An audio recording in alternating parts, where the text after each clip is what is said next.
Valentine, bonjour. Bonjour. Tu es aujourd'hui avec nous à Limoges dans le cadre des Ébaules du printemps 2021 pour présenter Chaos en lecture, une lecture donc dirigée par toi-même, et c'est la première étape avant la création prévue pour les Ébaules d'automne en septembre 2021. Est-ce que tu peux nous faire une courte présentation de ce texte? Alors, Chaos, c'est l'histoire d'une femme qui s'appelle Hayat et qui, pour des raisons personnelles et aussi de la situation géopolitique de son pays, est obligée de le quitter. Et donc, elle migre en Europe. Et j'ai tenu à garder un certain flou par rapport au pays d'où elle part et au pays où elle arrive. Et en fait, mon histoire, c'est comment je peux recommencer à vivre après avoir traversé certains événements, et au niveau de l'intimité de la personne et au niveau de la situation géopolitique. Et voilà, comment je traverse ça, comment je recommence à vivre. Est-ce que j'ai un intérêt à continuer à vivre quand on n'a plus, quand on n'a plus les dieux comme dans les tragédies grecques? Qu'est-ce qu'on fait pour continuer à vivre? Où c'est qu'on trouve la nouvelle verticalité qui va nous permettre de se sentir vivant, parce que c'est ça surtout en fait qui est, je dirais, la chose la plus importante, c'est que quand on se sent plus vivant à l'intérieur, on vit plus, quoi, même si on respire et on se nourrit. Donc en fait c'est toute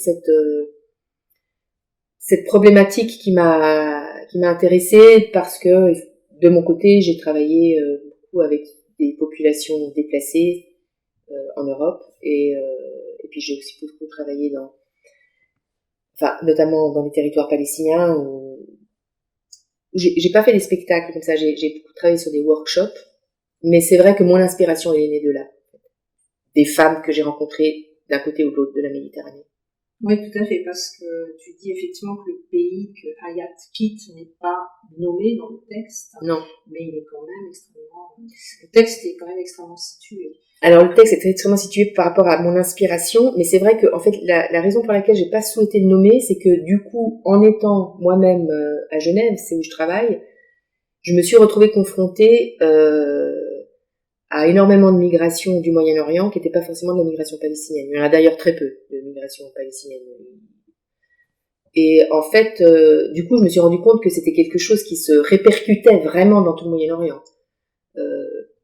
Et dans mon travail, et en plus à ce moment-là, ça a commencé à germer dans ma tête, ce texte, autour de 2015. Et à ce moment-là, je faisais beaucoup d'allers-retours en Palestine, et en même temps, je travaillais beaucoup avec les populations migrantes à Genève. Donc j'avais vraiment cette espèce d'écho perpétuel dans mes allers-retours, où je me retrouvais à Genève, soit avec des Irakiens, des Kurdes, des Iraniens, des Syriens, des Afghans, des Érythréens.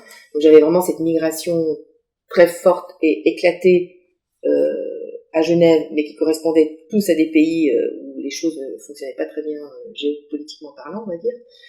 Et de l'autre côté, j'allais régulièrement dans un endroit extrêmement précis, par contre, où là, je vivais évidemment toute une autre expérience, qui était l'expérience de ce peuple qui essaye de s'affirmer dans un contexte géopolitique extrêmement difficile aussi là-bas, malgré tout.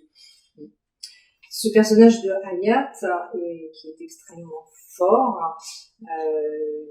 est-il né d'une rencontre particulière, ou est-il plutôt le fruit justement de plusieurs rencontres que tu as pu faire au cours de ces ateliers que tu as menés depuis de nombreuses années? Ouais. Alors je dirais que c'est un mélange de ça, en fait. C'est ça. C'est vrai que j'ai entendu des histoires tellement fortes de la part alors des hommes et des femmes, hein, mais j'ai fait le choix de raconter le parcours d'une femme.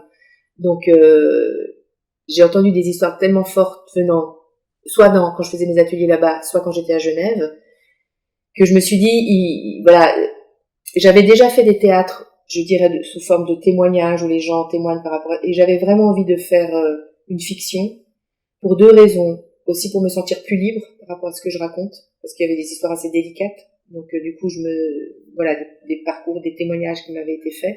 Donc dans la fiction, il y a cette liberté où on peut entre guillemets recréer les choses, les mélanger. Donc ça a été. Et puis j'avais envie de revenir au théâtre. j'avais envie de revenir au théâtre et j'avais vraiment envie qu'on puisse... j'avais envie d'une histoire en fait. J'étais comme, comment dire... j'étais moi-même en manque ces dernières années de grandes histoires au théâtre. Moi-même, j'ai fait beaucoup d'écriture de plateau et de spectacles nés de témoignages que j'ai retranscrits où les comédiens avaient plusieurs voix. Et là, tout d'un coup, j'avais vraiment ce besoin de raconter des histoires, comme quand on est petit, on va dire, ou comme quand on va au théâtre, où tout d'un coup, on rentre dans l'histoire de quelqu'un, quoi.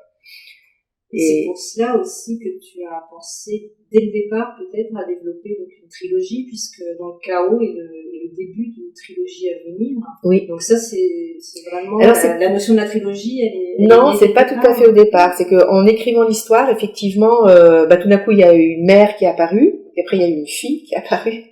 Parce qu'au début, c'était vraiment Hayat, et c'était vraiment son parcours en Europe et tout ça, et voilà, par rapport à des enjeux dramatiques et tout, il y a eu cette maman qui est arrivée, il y a eu cette fille, et je me suis dit, mais ça serait intéressant de aussi suivre la mère et la fille, quoi. Et c'est comme ça qu'est venue l'envie de la trilogie, en fait. Mais elle n'était pas là tout au départ, en fait. Elle est plus arrivée quand j'ai commencé à réfléchir à la mise en scène, plus que quand dans l'écriture même de Chaos. Mais c'est vrai que ça arrivait quand même assez vite. Parce que comme moi-même j'ai une compagnie, évidemment, mon envie au moment où j'écris le texte, c'était de le monter avec ma compagnie. Donc très vite est arrivée cette envie de la trilogie. Et puis j'aime bien me donner comme ça des défis quand j'écris, des petits défis je trouve que c'est stimulant parce que ça oblige à nous donner un cadre. Et quand il faut tenir un cadre, c'est effectivement pas toujours facile, mais en même temps ça permet de garder une acuité dans ce qu'on fait, quoi.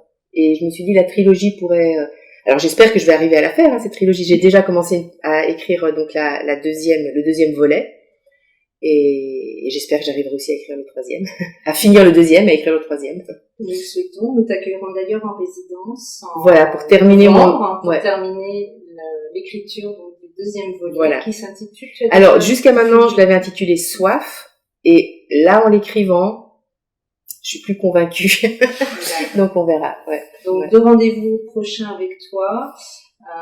3 rendez-vous. Donc ce dimanche, pour la lecture de Chaos. Ouais. Ensuite, à l'automne pour les édouards d'automne pour la création de Chaos. Et enfin, nous te retrouverons en novembre en résidence dans cette maison des auteurs et des autrices. Voilà. Pour l'écriture du deuxième volet de la suite de la vie d'Ariat. Et voilà. Merci beaucoup. Merci à toi. Merci.